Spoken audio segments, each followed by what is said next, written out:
د قرآن د عظمت او د عظمت ډیر دلایل دي، خو زه درته صرف یو ویم نن ادا چې د الله کلام دی، د خدای پاک خبرې دي، خو د رسول الله صلی الله علیه وسلم عظیمه معجزه ده. معجزه څه ته وایي او د معجزې مقصد څه دی او قرآن شریف لویه معجزه ولې ده، دا درې خبرې درته کوم. معجزه دې ته وایي چې د پیغمبر نه داسې کار صادر شي یا د پیغمبر په مخ کې د هغه د منشا مطابق چې هغه د عقل نه بالاتري، هغې ته معجزه وایي. لکه دې یو څو مثالونه تاسو له درکړو. د مینا په میدان کې حجت الوداع د اخیری حج د رسول الله مبارک، هغې کې حضور پاک تشریف فرما دی او د یمن د صنعا ښار د یو ښځه ده، د هغې ماشوم پیدا شو. ماشوم له پوټینې و، یعنې په دغه سات پیدا شو او رسول الله مبارک له ولیږه د ګوټي دپاره. موږ پښتانه ورته ګوټي وایو، عرب ورته تحنیک وایي. دا یو عالم لا یا یو نیک انسان له کجوره ورکي، هغې په خوله کې وچوپي، نو بیا د ماشوم له خوله کې کېږدي، ماشوم یې وروي. د دې دا مقصد دی چې د دې ماشوم د خېټې ته د ټولو نه لومبې د دې عالم لاړې وردن نشي، برکت وردن نشي. نو دا یو مستحب عمل دی. کله کله به صحابه هم داسې کول چې ماشوم به پیدا شو، نو هغه ماشوم به حضور پاک له ولیږه او کجوره یا چواره به یې ورکړې وه، نو هغه کجوره چواره به رسول الله مبارک خوله کې وچوپله، بیا به ماشوم له خوله کې کېښوده، ماشوم به وروله. ماشوم خو خوږ شیره وي که نو دا ماشوم به برکتي شو. کله چې هجرت وشو، د هجرت نه پس لومبی ماشوم چې پیدا دی د مسلمانانو، نو هغه عبدالله ابن زبیر، دا د هجرت نه پس لومبی پیدا شو. د بی بی اسما زوی دی، د حضور پاک د خینې زوی دی، د عایشې بی بی خورایې، او د پلارې حضرت زبیر د حضور پاک د ترور زوی. نو نبی علیہ السلام مبارک له هغه ماشوم راوست، عبدالله ابن زبیر، او کجوره یې ورسره راولېږله. نو رسول الله مبارک کجوره خوله کې وچوپله او بیا عبدالله ابن زبیر له خوله کې کېښوده، هغه وروله. ګوره دومره برکتي ماشوم و چې د ټولو نه مخکې خېټې ته د حضور پاک لاړې مبارکې وردن نشي. تاسو هم کوئ ښه، د بعضو یې کړي د ټولو نه تحنیک ورته وایي. کله ماشوم پیدا شو، کالي کې که جینۍ وي، نو چواره یا کجوره یو عالم له لیږی، هغه به یې خوله کې چوپي او بیا ماشوم له خوله کې ږدی چې هغه یې وروي. خو ګورې خیال کوئ نسواري مولا له ونه لیږي. تاسو به وایئ خېټې ته به یې برکت لاړ شي، منځ کې به یې خېټه ټوله چارسدې د نسوارو نه ډکه.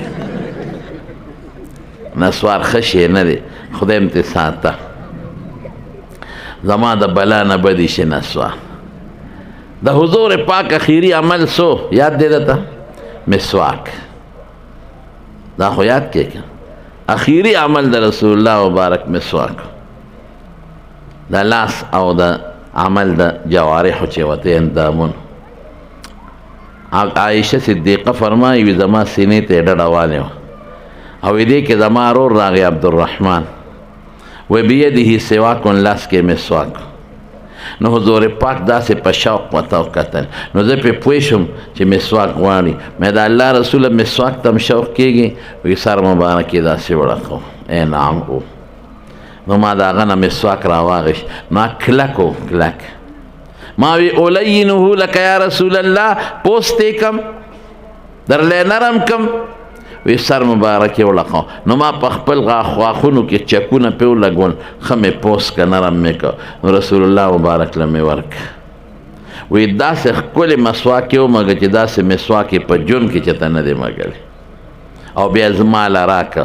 نو چې راکه نو ما وی چې ورېږه د حضور پاک د خولې مبارکې مسواک دی. نو زر مې په خپله خوله کې ووهو. وی زه هغه بختوره ښځه یم چې اخر وخت کې زما او د حضور پاک لاړې خدای یو ځای کړي. زما مږلې مسواک هغوی وواو او د هغوی مږلې مسواک د عمه او لاس مبارک یې ښکته شو یو څو کلمات یې وفرمایل او روح لاړ. نو د حضور پاک اخیری عمل مسواک دی. مونږ نسوار اچو. مسواک کې څه فایده ده؟ ډېرې فایدې دي. یو دا چې غاښونه سپینی او نسوار یې توری. مسواک غاښونه پاکی، خوله پاکی، نسوار یې ګنده کوي. مسواک اوری مضبوطی، نسوار یې خرابی. مسواک د خولې نه خشته بوی بدې ځي او نسوار به یې د خولې نه څخه بیندي چې خولې دې نینځنې. موږ سره بعضې خلک تپوس کوي نسوار والا هر قسمه مسلمانان دي، نو مسلې تپوس کوي یا څه نو دا خوله راته رانږدې کړي یاره چې نسوار یې چولي توکلي د دې خولې نه په ما خو داسې څخه بین لګي. زه یم ډیران کې د خاښۍ والې ده ښه شی نه دی. دا زما خبرې اصلاحي دي، په دې به نه خفه کېږي. هر څه زمونږ طالبان یې چې زه څه کې افسوس سره درس کې به ناست یو شی به یې خوله کې ورټومبلي. ما یو ځل وی په درس کې مې الله قرآن شریف کې فرمایي ولکم فیها ما تشتهی انفسکم ولکم فیها ما تدعون، چې څه غواړئ او څه مو په زړه کې تېرېږي خدای پاک به یې درکوي. یو طالب چټ راولګي نسوار به جنت کې ملاویږي او که نه؟ ما وی نه. وی تا چې اوس وایې چې جنت کې څه غواړئ خدای به درکوي، نو که زمونږ هلته شونډه وګرېږي یو چونډی نسوار، ما وی په جنت کې نه د نسوارو ډبلی شته، نه تماکو شته، نه ایره شته. او دا به د چاړه کې نه راځي چې کوم شی جنت سره مناسب یې به د زړه کې راځي، چې جنت سره کوم شی مناسب نه د چا شوق کې به نه راځي. هلته به خشته خشته ښکلې ښکلې هلکانې ستا خدمت به کوي که انهن الیاقوت والمرجان، یاقوت او مرجان خشته، لیکن د چاړه کې به غلط نیت نه راځي. پردی ښځې ته د کتو سوچ دا به د چا پړه کې نه راځي. دنیا ته راتلل دا به د چا پړه کې نه راځي چې یاره که بیا لاړم او مردان مې ولیدې، چارسده مې ولیدې، دا بني نه به د چاړه کې تېرېږي. چې کم شی جنت سره مناسبي هغه د زړه کې راځي. نو ما ورته وی بالفرض، ګورې خبره د فرض کوم ښه مې که بالفرض تا ته په جنت کې نسوار میلوم شي ځه لاول خو شته نه بالفرض مې جنت کې خو د لاړو د توکلو انتظام نشته، نو لاړې به کوم ځای توکې چارسدې مردان ته به راکوزېږي. دا خو به نه هر څه به ختمې. دا دې دپاره ویم وروڼو چې که څوک کوي په دې مرض کې مبتلی نو خدای مو ترې وساته. په کومه خوله ته ذکر کې الله په نوم باندې او درود شریف پرې وی نو هغه د دې شي نه وساته، مسواک مه کوه. نو دا مې دې پورې وی چې نسواري ملا له به کجوره نه وړې ښه چې دا وچوپه چې ماشوم له خوله کې واچوم، یعنې ماشوم به د نسواري لویږي. بیا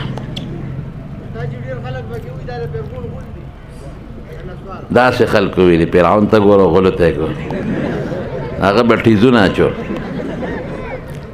بهر کې زما وروڼو دا تحنیک نو ماشوم یې راوست کجوره ورسره وه. فرعون ما لیدې زه مصر ته تللی، فرعون له ورغلم ملګری را سره و د مصر په میوزیم کې عجیبګر کې پروت دی. دا ډېر فرعونیان هلته پراته دي. دا مشهور فرعون ولید ابن مصعب چې د موسی علیه السلام زمانه کې ما ملګرو ته ویل که ګورې د ملاقات نیت به نه کوې، دا ګوره ډېر لوی جرم دی، د ده په ملاقات موږ څه کوو، د ده تعظیم موږ نه کوو. نو وی څه ځو؟ ما وی مې د پیغور په نیت ورځو.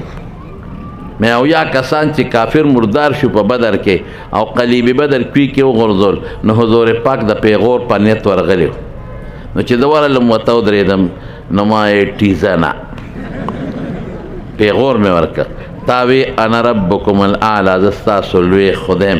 اوس لاسو ړقه وکړ، اوس پاو ړقه وکړ، د سپېمو ته دې ما وی وګوره، د شونډو ته دې وګوره، د شکل ته دې وګوره. خبیثه تا د خدای دعوه کوله، اوس دلته پروت چې څومره به در باندې د صوباړو او د بازوګانو باران وریږي. اوس زما وروڼو خدای دې زمونږ ایمان نصیب کړي. بس دا د خدای نه سوال کوي چې الله زمونږ ستاسو ایمان نصیب کړي. قسم دې مونږ او تاسو له خدای ډېر لوی نعمت را کړی. مونږ له خدای د قرآن غوندې لوی نعمت را کړی دی، مونږ له د رسول الله مبارک غوندې لوی نعمت خدای را کړی دی، مونږ له د اسلام او د ایمان غوندې نعمت الله را کړی دی. دا نعمت د خدای زمونږ ستاسو نصیب کی. نو چې ماشوم یې راوس کجوره ورسره وه، نو رسول الله مبارک ته مخامخ ونیوه، وی د الله رسول تحنیک وله وکړه. نو پیغمبر مبارک هغه ماشوم ته وی بچې ما پیژنې؟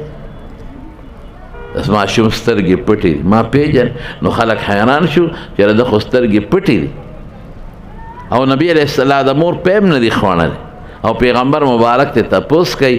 نو ماشوم سترګې وغړولې او نیغې حضور پاک مبارک ته وکتل او اشهد ان لا اله الا الله واشهد ان محمدا عبده ورسوله. زه تام پیژنم او خپل رب هم پیژنم، رب مې الله د شریک نه لري او ته د الله مقدس بنده او مقدس پیغمبر یې. بیا شونډې بندې کړې. دا معجزه شوه د حضور پاک. هغه ماشوم ته بیا به برکت الصنعا وي، د صنعا ښار برکت. دا یو مثال، یو درته بل هم درکو.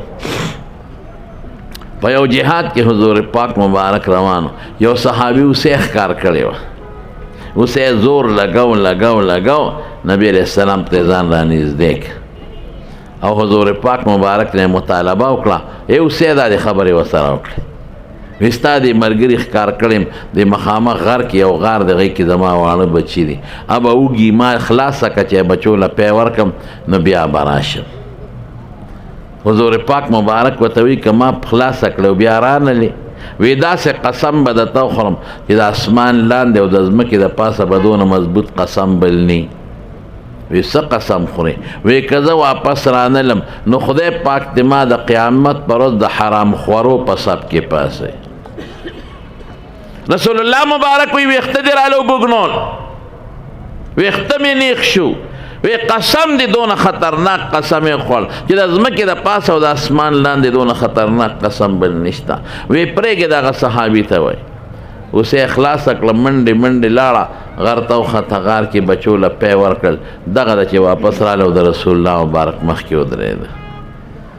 صحابي ته یې وی داسې به وکړو د اوسې به پرېږدو، د دې خو واړه بچي دي، او بیا اعلان وکوي د بچو په وخت کې به ښکار نه کوئ. که د بچو وخت کې د ښکار وکړو مرغۍ دې مړه کړله نو په جاله کې 2-3 بچي تباه شو مفتو کې. رحمت للعالمین وما ارسلناک الا رحمت للعالمین. دا دې اوسې ورسره خبرې کړي.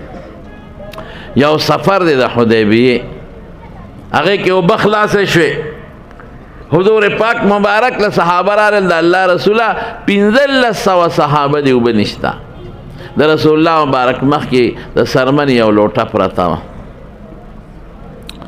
وی څاروي هم اوږي دي او موږ هم تږي دي او موږ هم تږي یو او دس له مو به نشته.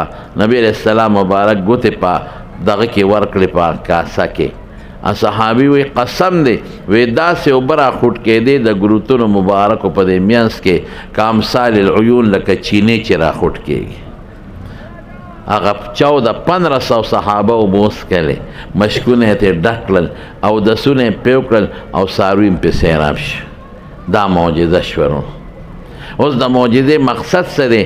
دا د پیغمبر د پیغمبرۍ دلیل دی. د دې مثال به هم درکړم.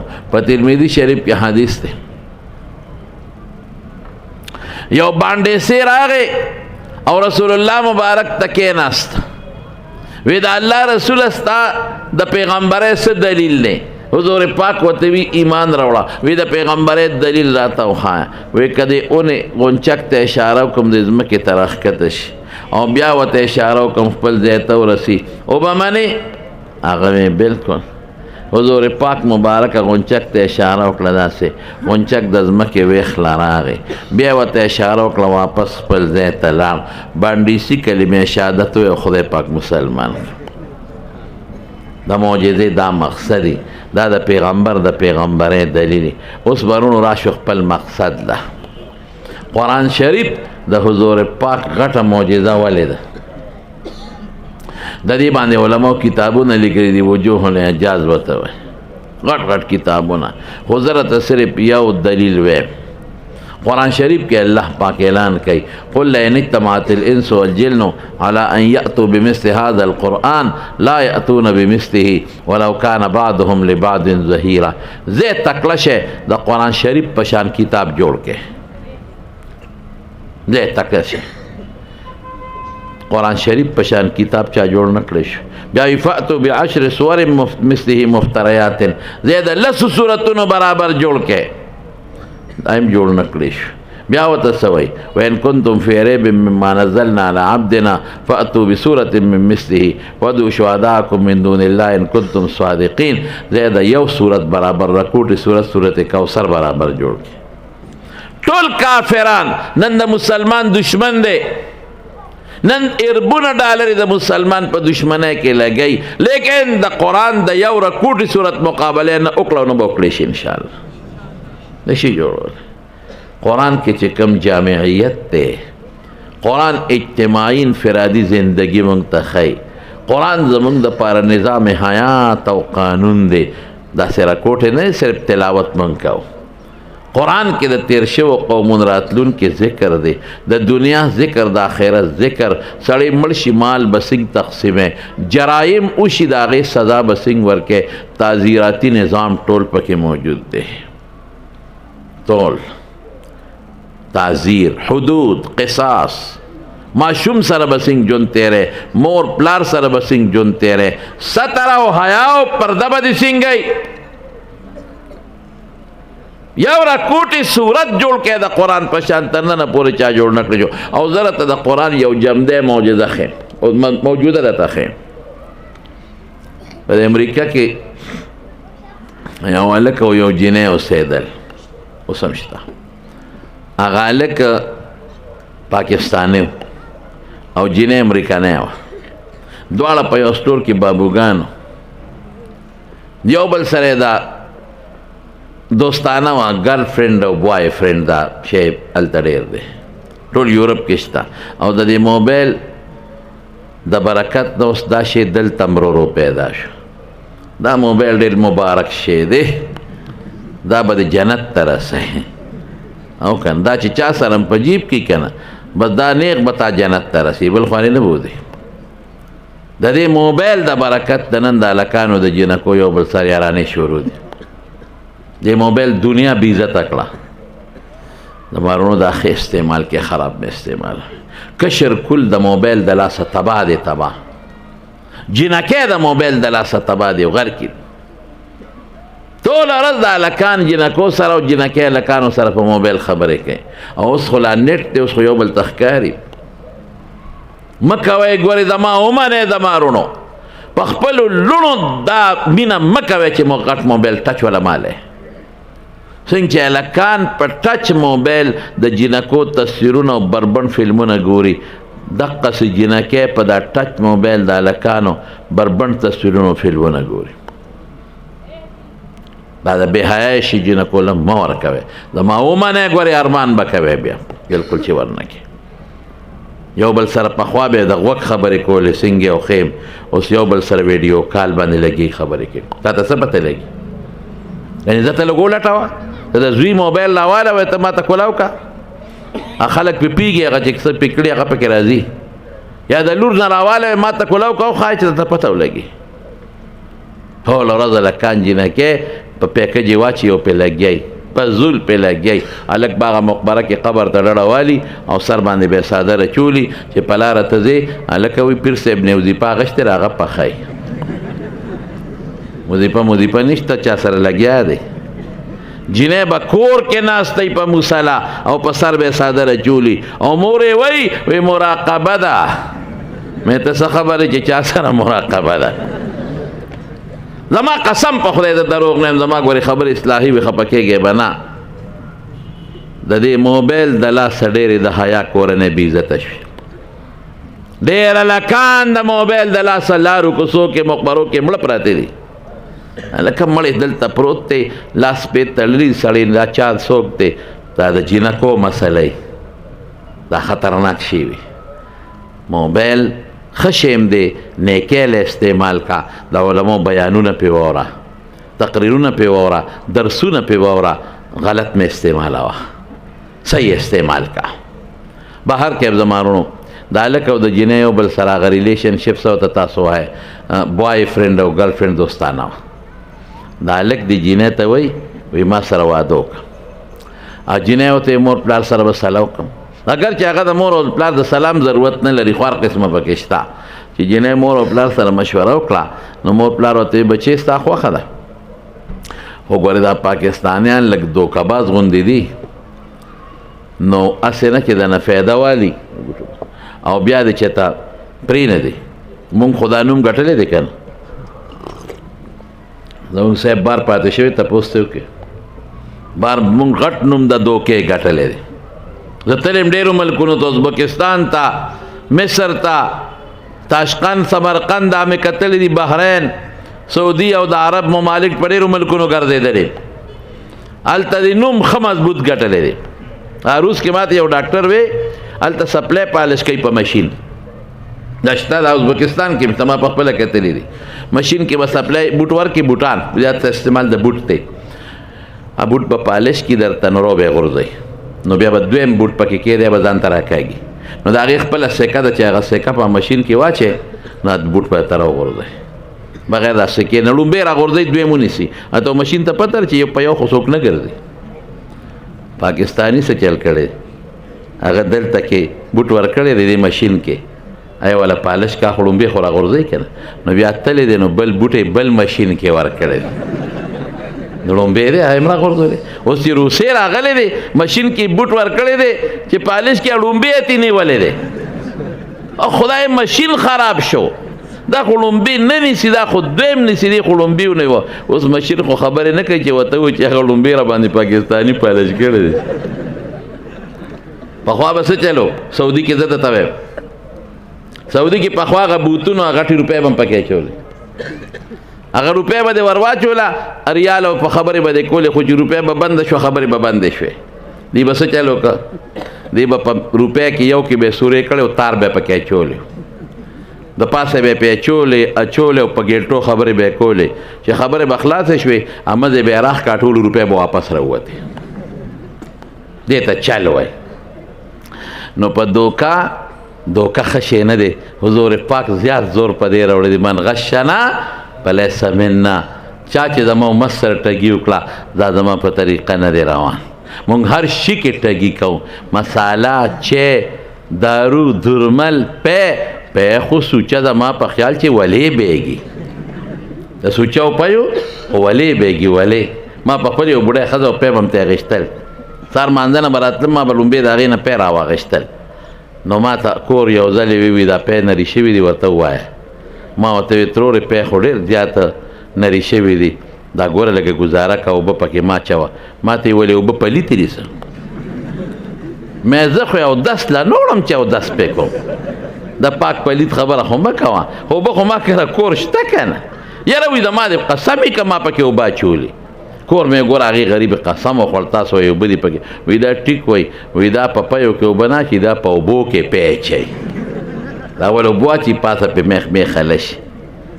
خیر خبره مې دې پورې کوله چې هغه ښځې ورته ووایي چې ما ته مور پلار ویلي دي یو څو شرطه در باندې لګوم یو شرط به دی چې زما او ستا واده وشي نو بیا به زه ته او ما سره ځې چې زه کوم فلیټ کې پاتې کېږم هلته او ما سره ځې دا ځای به پرېږدې هلته دا سټیټونه یو بل نه لري. دویم شرط به دی چې د باندې د خپل مور پلار سره ورونو خویندو دوستانو سره تعلق ختمې زما مور پلار زما دوستانو سره باندې تعلق.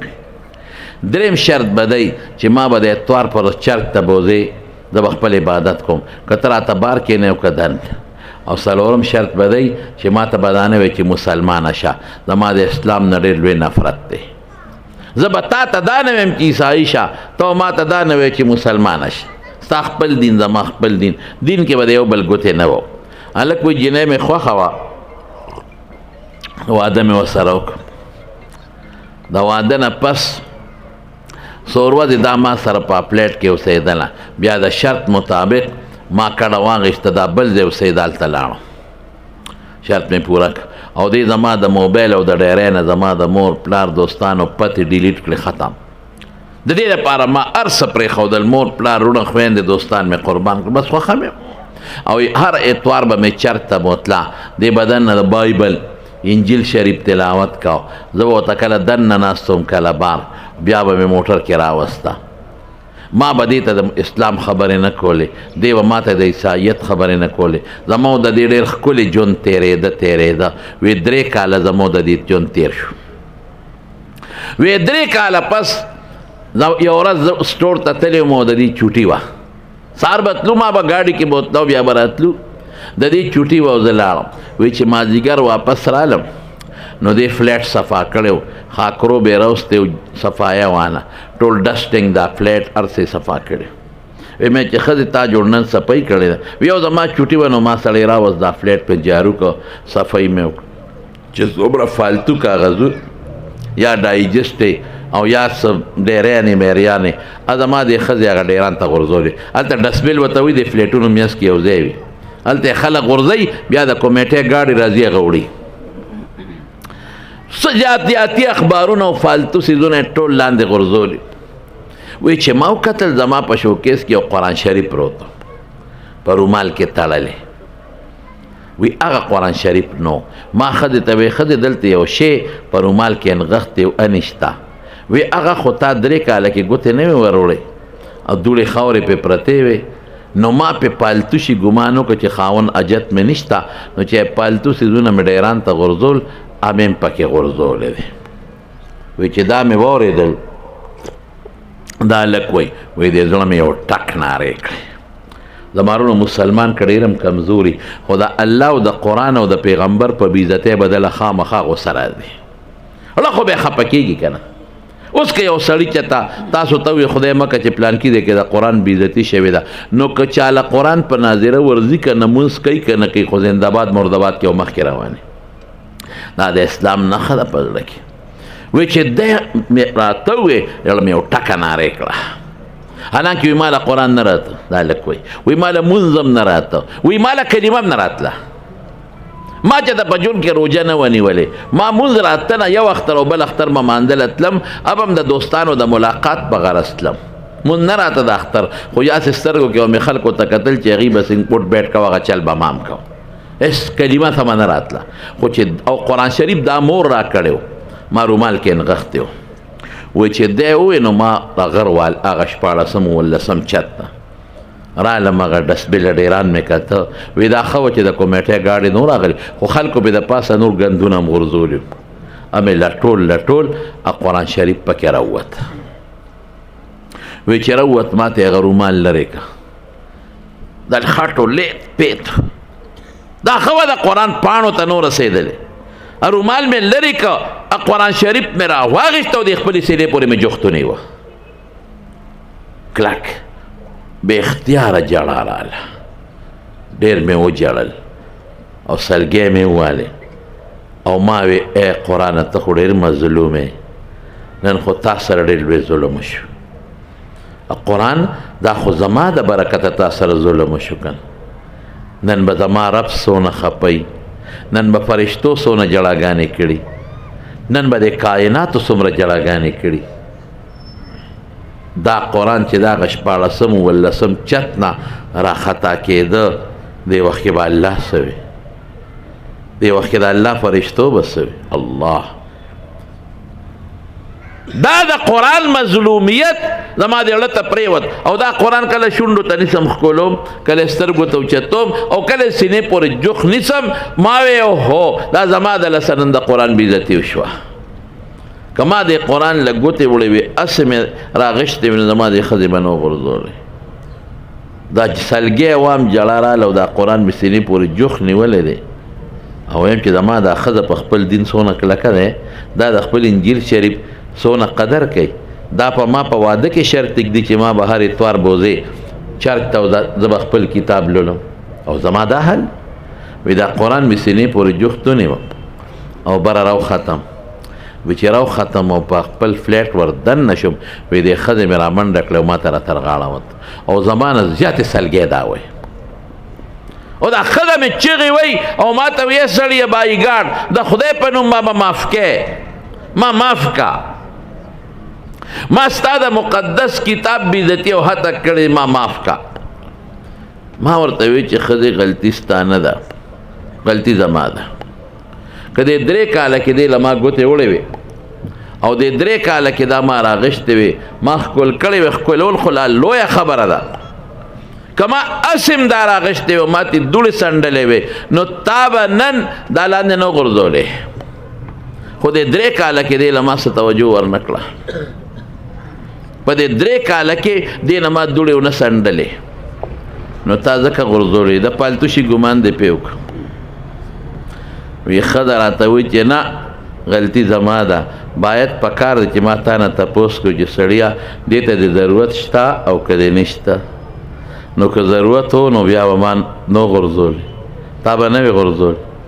اوس ښځه وایي غلطي زما ده او زویم غلطي زما ده، هم جاړي ازم جاړم، هم جاړي زم جاړم.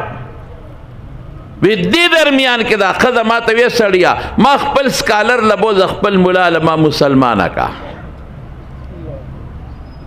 یا ته ما ته اسلام وښایه ما مسلمانه کا.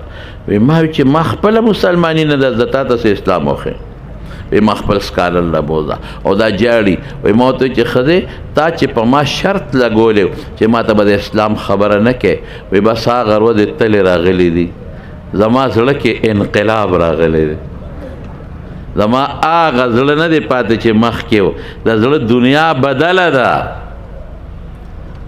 زما د زړه دنیا بدله ده، هغه زړه زما نه دی چې مخکې و.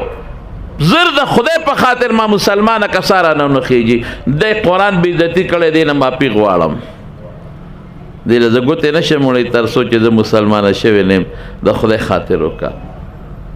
وی ما ورته وی چې زه خو ما له نه راځي، ما خپل ملا سکالر لبوزه.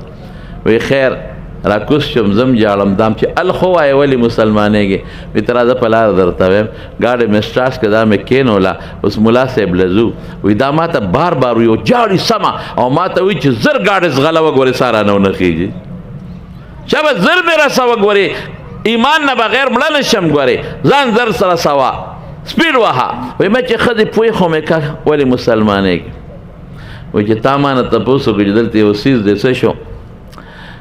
او ما وی چې خو ما بهر وغورځاو.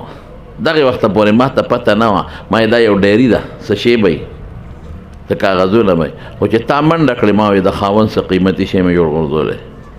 نو زه په دې کړکۍ کې درته سر مې در ښکاره که او لاندې مې کتل. وی چې تا دا راوچت که او د دې نه دی رومال لرې که، وی قسم دی چې د دې نه یو غونډس کې رڼا راوچته شوه، رڼا بره راتله راتله په دې کړکۍ را دننه شوه، او چې په کړکۍ را دننه شوه زما په دې وجود کې ورننوته، هغه رڼا زما په دې زړه کې دننه پرته ده، ویلې درته نه شم. هغې رڼا زما په زړه کې انقلاب راوستی دی او زما د زړه دنیا بدله کړې ده، او زما زړه دا وایي چې دا د مسلمانانو رښتونی کتاب دی، دا چې په کم پیغمبر کم انسان نازل دی هغه رښتونی پیغمبر، او دا د هدایت عظیم کتاب دی، او دې سره خپل د دې دین سره خپل ځان جوړاو که. وی بو مې تله چې 3 کاله مخکې کوم ځای کې مې د اختر مونځ کړی هلته مې بوتله، زما د ښځې د هغه ملا صاحب په خوله کلمې شهادت وی الله مسلمانه کړه، او امام د ایمان تجدید وکړه. زه خو په خولې هسې مسلمان وم. زما وروڼو هغې ښځې څه وایي اوس د هغې دا یو ټکې واوره، دی ورته آل ورلډ وایي په ټوله دنیا کې واحد د هغه ښځه یم په ټوله دنیا کې چې ما ته الله پاک صرف او صرف د قرآن شریف په کتو ایمان را نصیب کړی دی. دا د قرآن اعجاز. او هغې نه پسې حفظ وکړو، علم یې وکړ.